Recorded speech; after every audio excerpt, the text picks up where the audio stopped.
The early morning light spilled through the tall windows of the kitchen, stretching across the polished floor in long, quiet lines. Arman Qureshi stood near the counter, staring at the ceiling without really seeing it.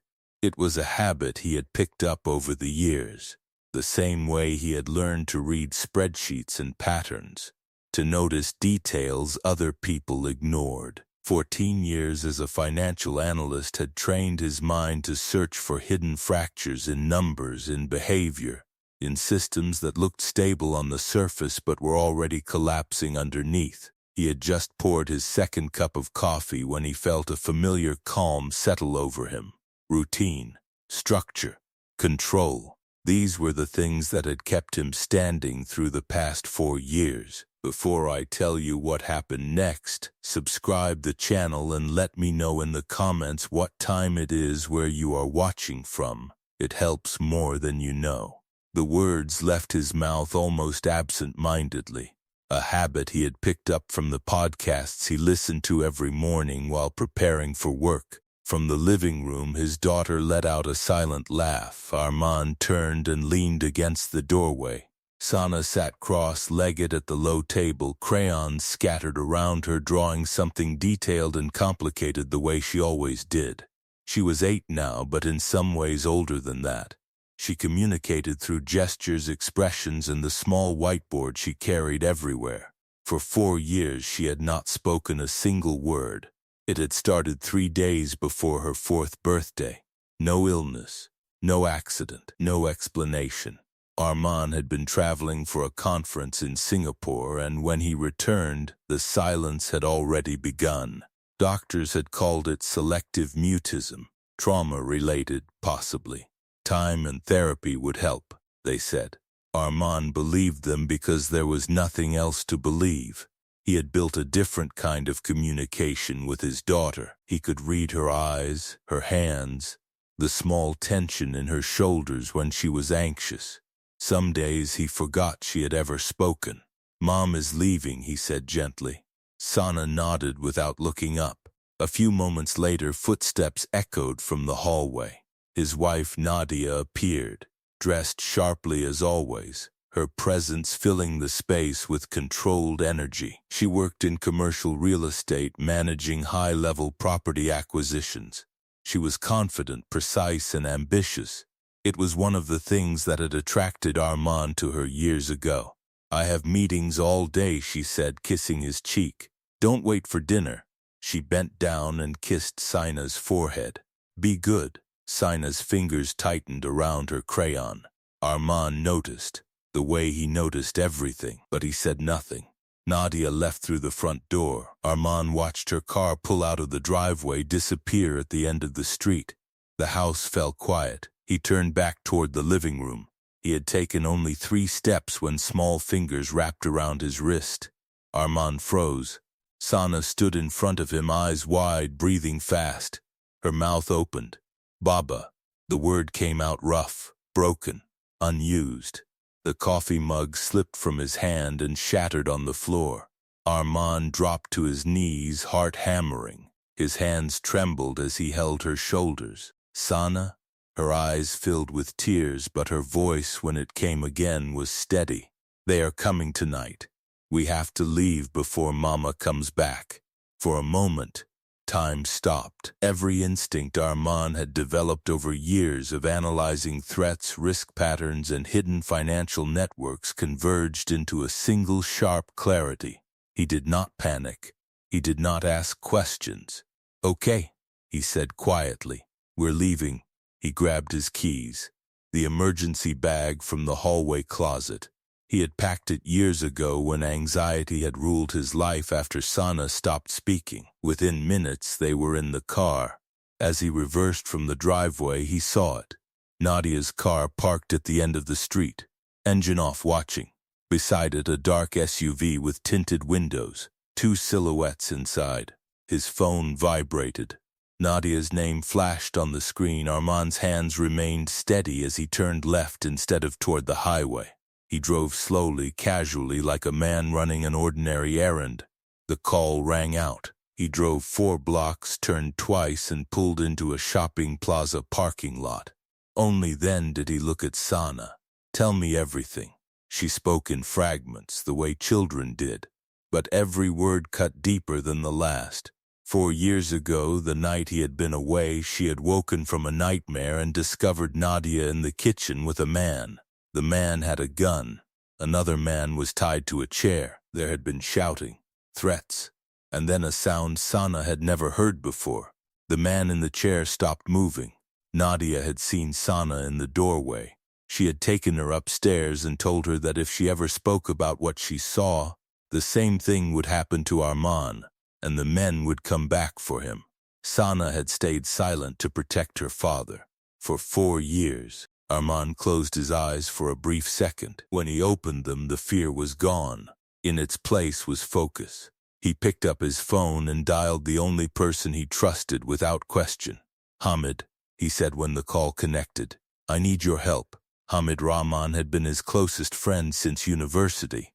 Now he worked in regulatory investigations, specializing in financial crimes. There was silence on the other end. "Where are you?" Hamid asked. "In the car, with Sana." "Listen carefully," Hamid said. "Do not go to the police yet. We need to do this right." "I know," Arman replied. He looked at his daughter in the rearview mirror. "I need 48 hours for what?" Arman's voice was calm. "To break everything they've built." He didn't know yet how deep this would go, but he knew one thing with absolute certainty. The silence that had protected him for 4 years had finally ended, and now the people responsible were about to learn what happened when an analyst decided to expose the truth. By the time they reached the motel, the sky had already begun to fade into a dull gray.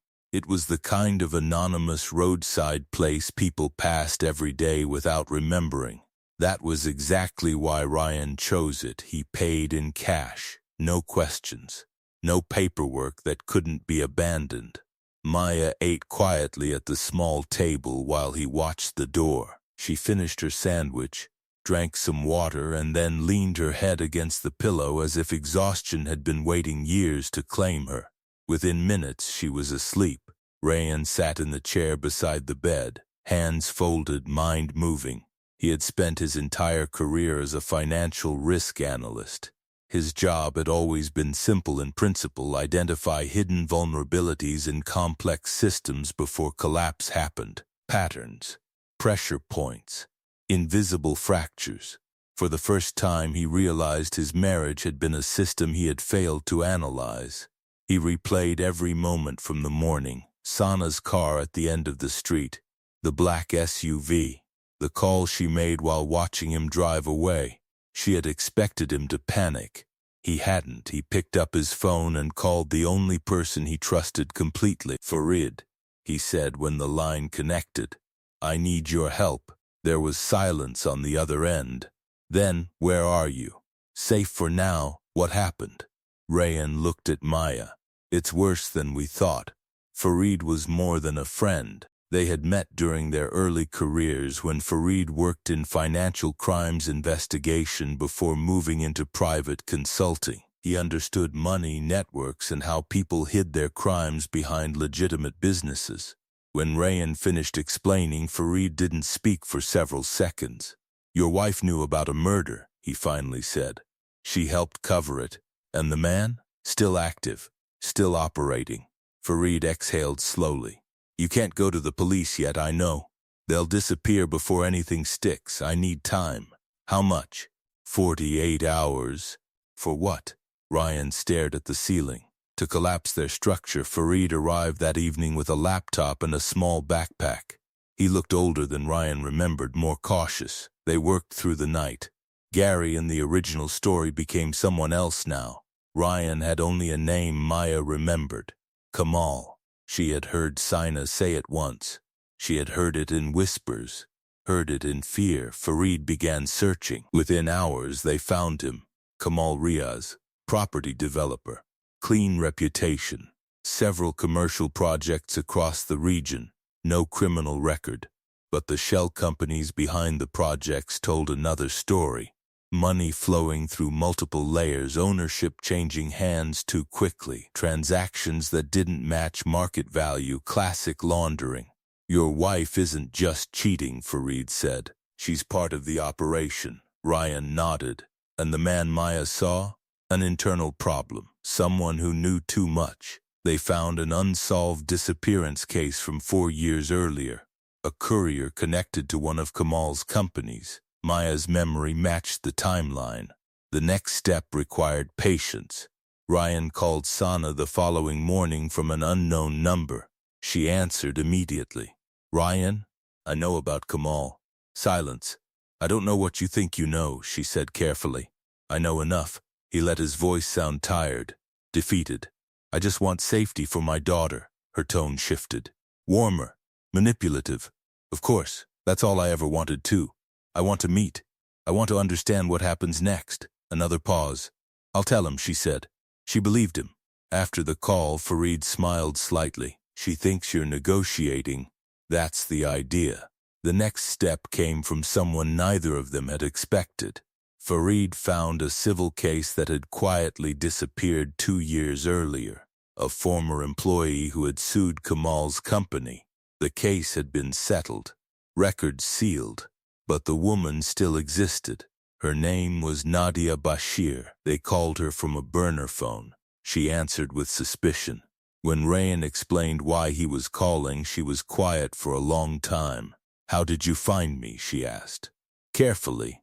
"I'm not here to hurt you. I want to bring him down. And why should I trust you?" "Because he murdered someone in my kitchen while my daughter watched. That changed everything." They met the next morning in a quiet cafe. Nadia arrived early, alert, watchful. She had documents, emails, transaction records, proof of money laundering, proof of shell companies. "I kept everything," she said. "I knew one day someone would come." Rayan took photographs of every file. "Buildings don't collapse all at once," he told her. "They fall in sequence." She nodded. The trap was almost ready. The meeting Kamal agreed to was scheduled for Thursday night, a private room in a downtown restaurant. Kamal wanted control, face to face, exactly what Ryan needed. Because while Kamal believed he was negotiating with a frightened husband, Ryan was already building the framework that would destroy him. And the moment Kamal walked into that room, the entire structure would begin to collapse. By the time the meeting was over, Arman had learned more in 2 hours than he had in the past 4 years of marriage. The lawyer's office overlooked the harbor, and as he stood near the window, watching container ships move slowly across the gray water, he felt something unexpected settle inside him. Control. For the first time since Sina had spoken, he was no longer reacting. He was building. They spent the next day mapping everything. Sana stayed at Hamid's sister's house, surrounded by quiet, safety, and warmth. She spoke little, but the silence was different now. It was no longer fear. It was recovery. Meanwhile, Arman and Hamid worked.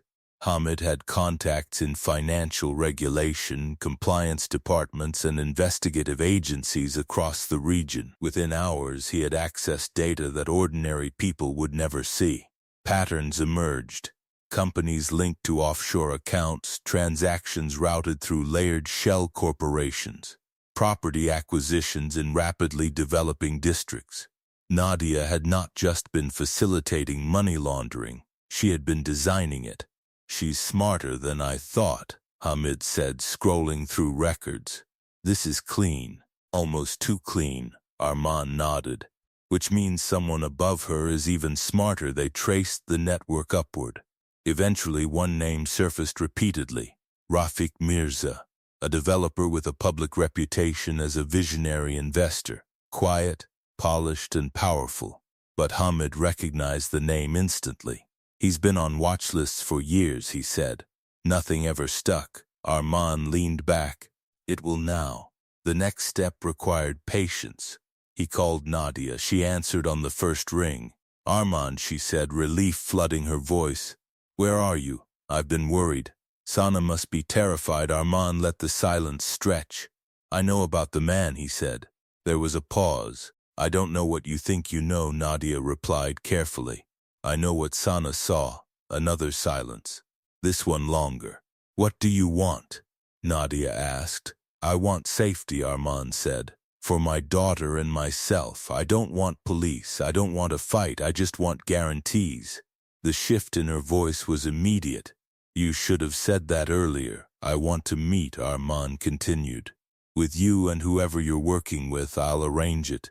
When the call ended, Hamid looked at him. She believed you. She wants control, Arman said. She thinks I'm negotiating. And you're not. No. The trap began to take shape.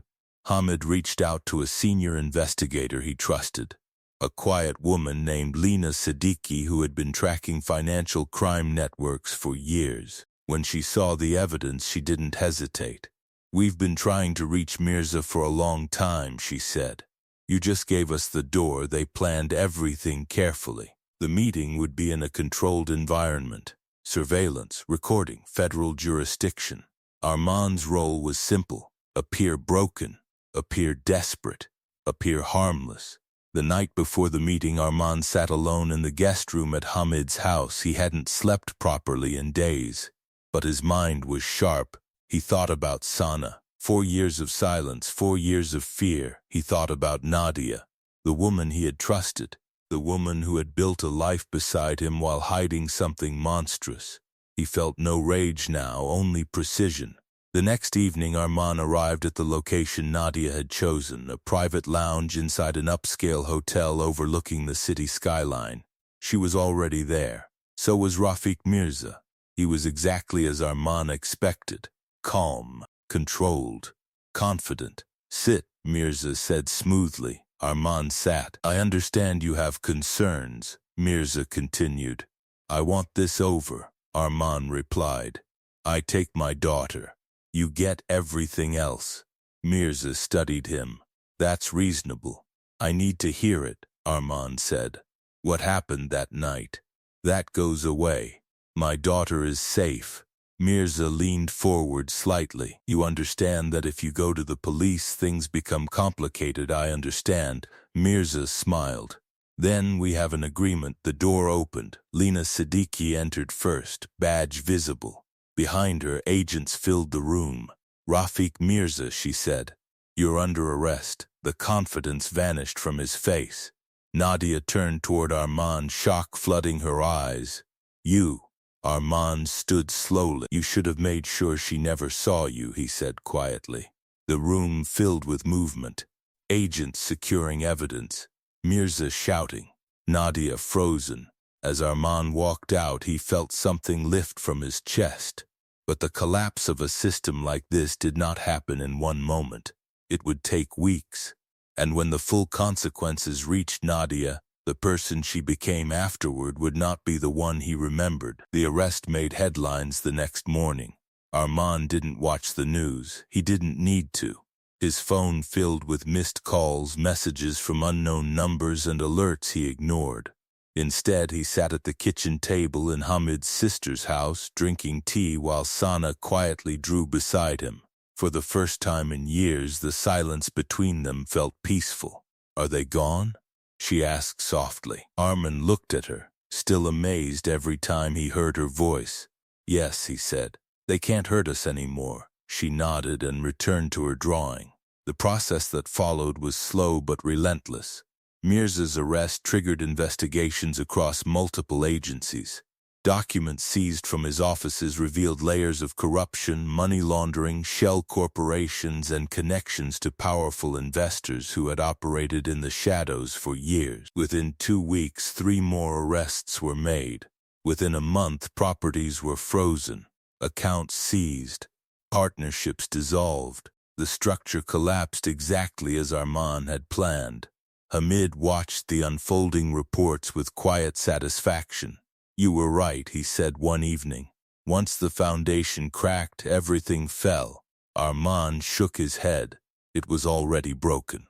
I just pushed at the right place. Nadia's arrest came the day after Mirza agreed to cooperate.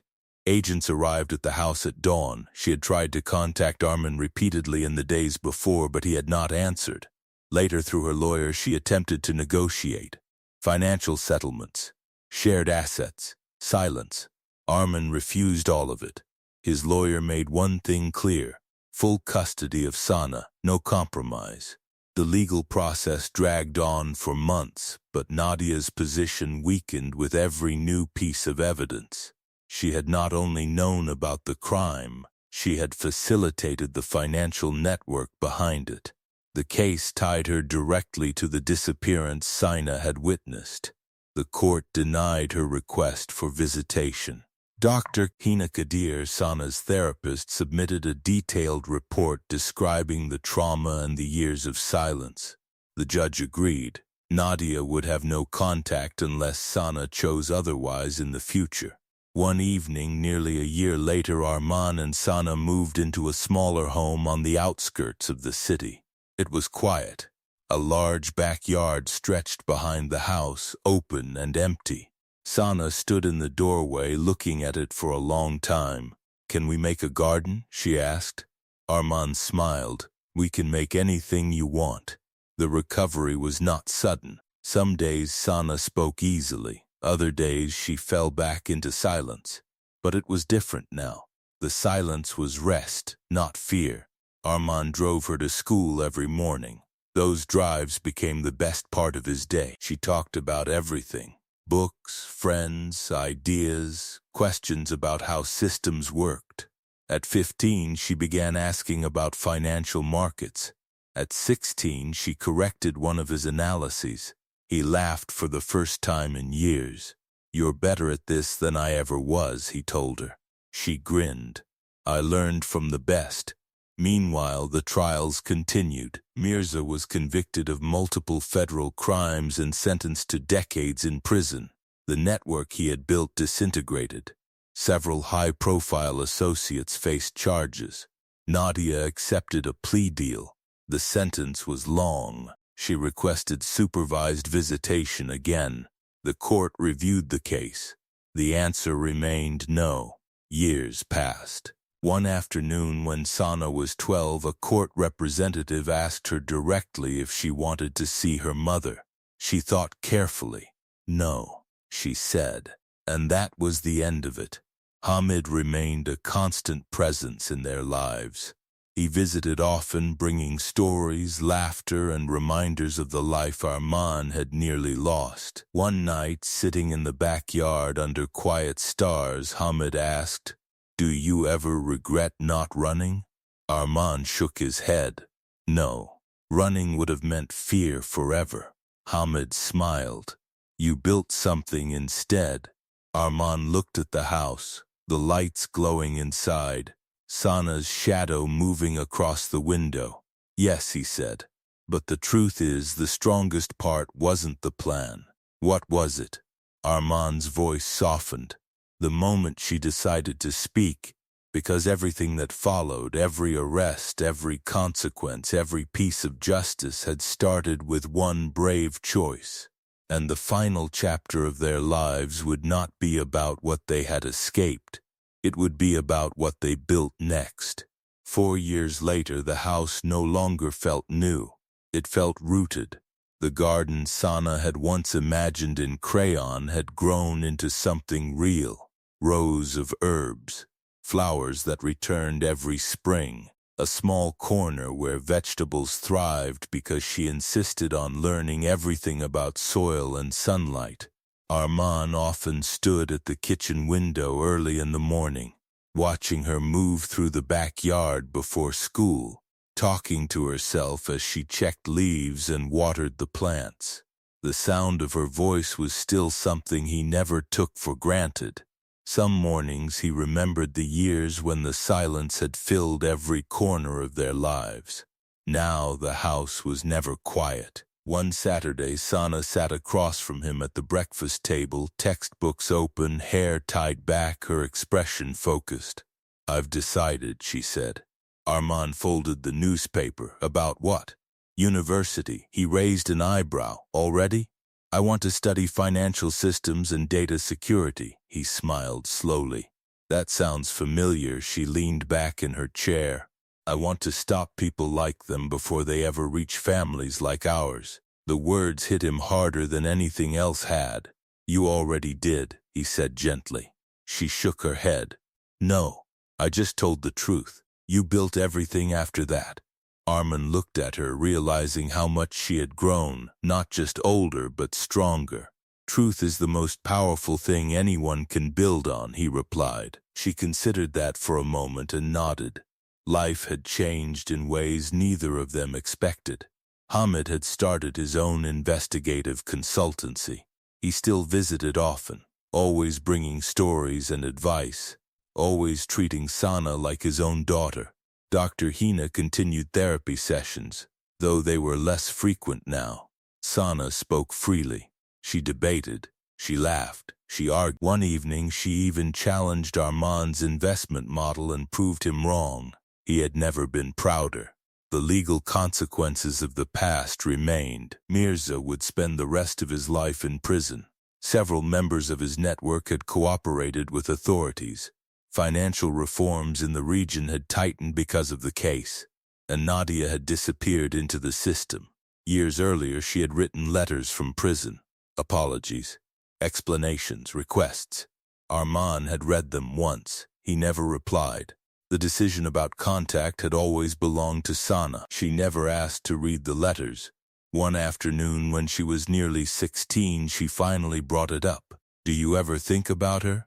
She asked. Arman answered honestly. Sometimes. Do you hate her? He paused. No, he said. Hate keeps people tied to the past. I prefer distance. Sana nodded thoughtfully. I don't hate her either, she said. But I don't want her in my life, that's enough. The conversation ended there. Peace was not loud. It was quiet, steady, and built one day at a time. Years later, when Sana received her university acceptance, she ran into the house with the letter in her hand. I got in. Arman laughed, pulling her into a tight embrace. I never doubted you. She looked up at him. You taught me how to see the hidden patterns. He shook his head. You taught me something more important. What? Courage. That night they sat in the garden under soft lights. The air was warm. The future felt open. Sana leaned back in her chair.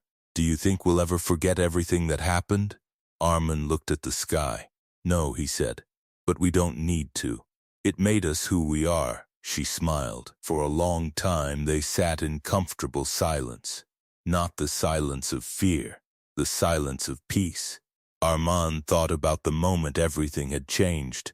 The small hand gripping his wrist, the single word that had broken years of darkness.